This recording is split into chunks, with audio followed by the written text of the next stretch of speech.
Three girls, one child and two teenagers, went to the mall to do some Christmas shopping on December 23rd, 1974. They went, but unfortunately, they never returned. This case is so mysterious and has so many loose ends that even theories about what happened cause more confusion than they help to find an understanding of the facts. This is the story of the disappearance of the Fort Worth friends. This case, which happened in 1974, focuses on three friends, of whom I cannot begin this narrative without introducing them to you. The first is Mary Rachel Trelika, better known just as Rachel. She was born on November 15th, 1957. She was 17 years old, with black hair and green eyes. She had been married for 6 months to Thomas Trelika, better known to everyone as Tommy. The second, Lisa Renee Wilson, also called Renee, was born on August 29th, 1960, was 14, had blonde hair and brown eyes.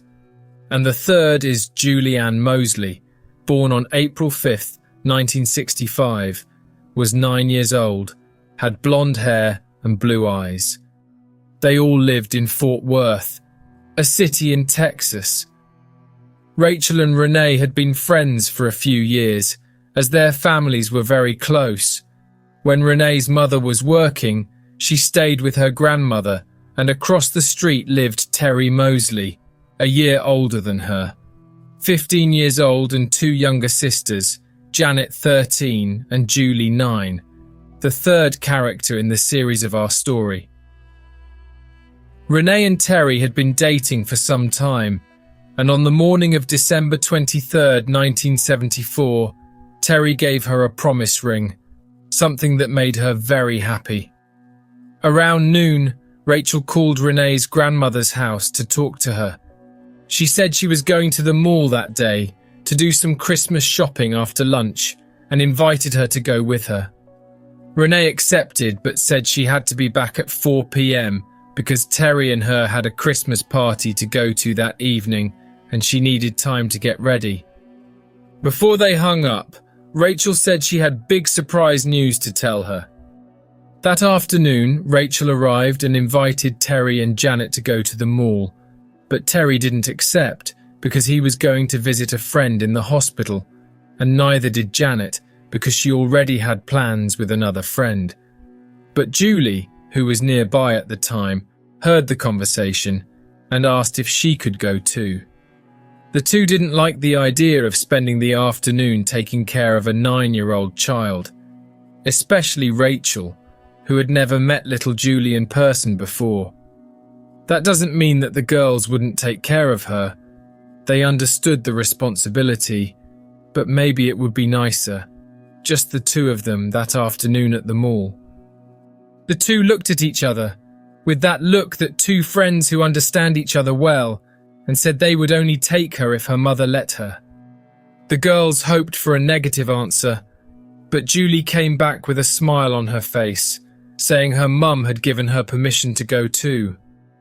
The car Rachel was driving was a 1972 Oldsmobile, owned by her husband Tommy.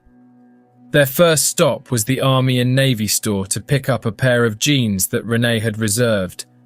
From there, they went to Seminary South Shopping Centre. It was 4 in the afternoon, then 4:30, then 5, and the girls didn't return. Renee's father thought that maybe Rachel's car had broken down in the parking lot, but he was surprised that the girls hadn't called the house to warn or ask for help using a payphone. Remember, it's 1974, so there were no mobile phones. Renee's father and some neighbours decided to go to the mall. When they got there, they started looking for the car in the parking lot and found it, but it was locked. They went to the mall, looked everywhere and couldn't find them. At that moment, the parents of the other girls were notified, and soon after the police were called. The police, in turn, as you can already imagine, couldn't do much because someone had to be missing for 24 hours to be considered a missing person. The police even suggested in a joking tone that children and teenagers run away all the time, but they always come back. The families were furious because they didn't even know them and had already suggested this. They didn't take into consideration that Rachel was a newly married girl, that Renee was super excited for the party she was going to that night, and that Julie wasn't that close to the two of them to do a plan like this.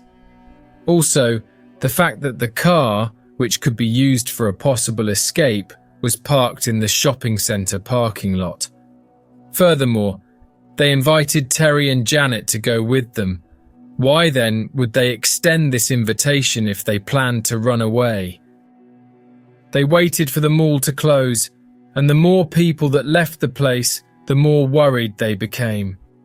Finally, all the cars in the parking lot were gone, except for Rachel's, the only car parked in the middle of the night in a completely deserted parking lot. The following day, December 24th, Christmas Eve, the police started looking for the girls. They didn't consider it to be a possible kidnapping. For them, this was still about young people running away from home. Talking to some mall employees, several said they had seen the girls there, highlighting Renee in particular, as she was wearing a Sweet Honesty t-shirt, which was the newest sensation among teenagers at that time. This item had been a gift that came with a perfume of the same name. The families began to put up posters around the city. After this, the police received 2 calls from people who claimed they could help, but none of them were, let's say, complete. In the first call, a woman said she was an employee at the shopping mall. She said she had seen 2 teenagers and a child inside a pickup truck, and they weren't alone. There was a man driving. They weren't crying or even scared. The police officer asked this woman to go in person to the police station to give a statement. She agreed but never went. A second woman also called the police station, saying practically the same thing, that she saw 3 girls in a pickup, but that they had been forced into it. Once again, the police officer who answered the call asked her to go to the police station, but she also didn't go. Because they did not fully identify themselves, the police also never knew who these people were. That same afternoon, a letter arrived at the address of Rachel's husband, Tommy, and inside was the following message. "I know I'm going to get screwed for this, but we had to run away. We're going to Houston. We'll see you in about a week. The car is in the Upper Sears parking lot. Love, Rachel." However, there are some very strange things about this letter. 1. The internal text was written with a pen, but pencil was used on the envelope to write the address. 2. The letter was addressed to Thomas, Rachel's husband, but Rachel always called Tommy and used that name in the love letters that had been exchanged between the two. 3. The handwriting didn't seem to be Rachel's exactly. The family said that some letters looked the same and others didn't. 4. The letter L in the word Rachel was misspelled and later corrected.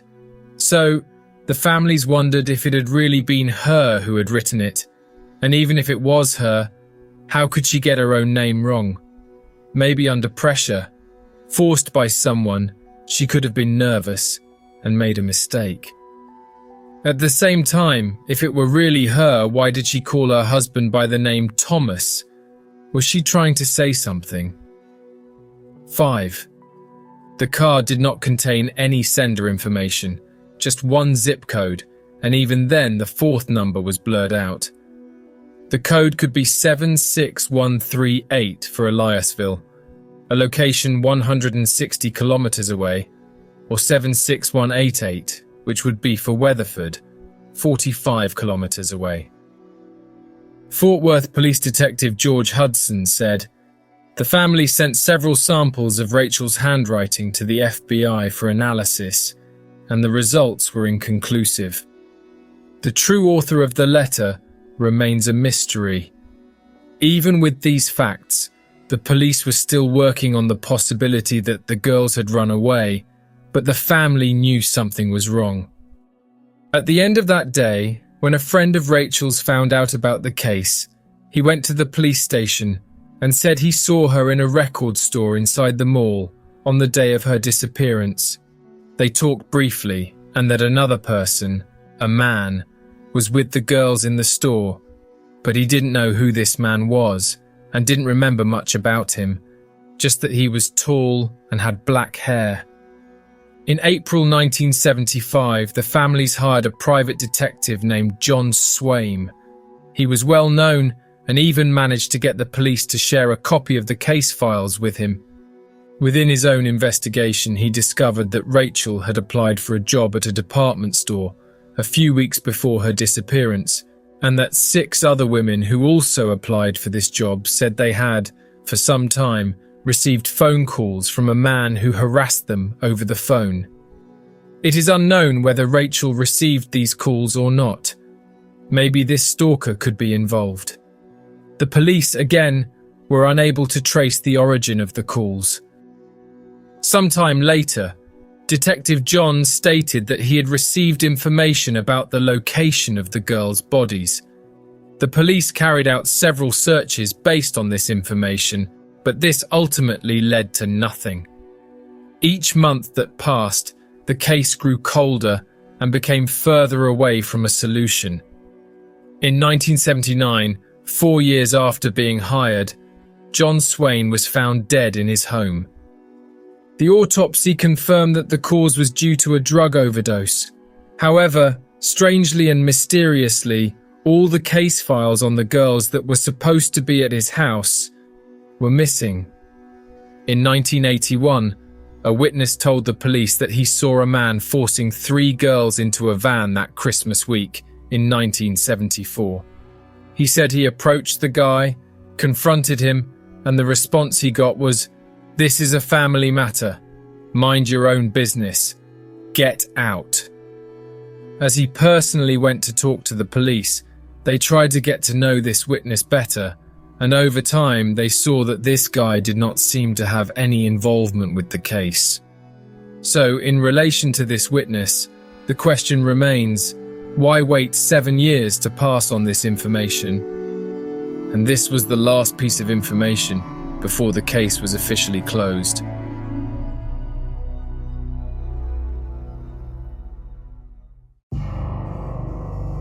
The case was reopened in January 2001 by a new detective who believed the girls left the mall with someone at least one of them already knew.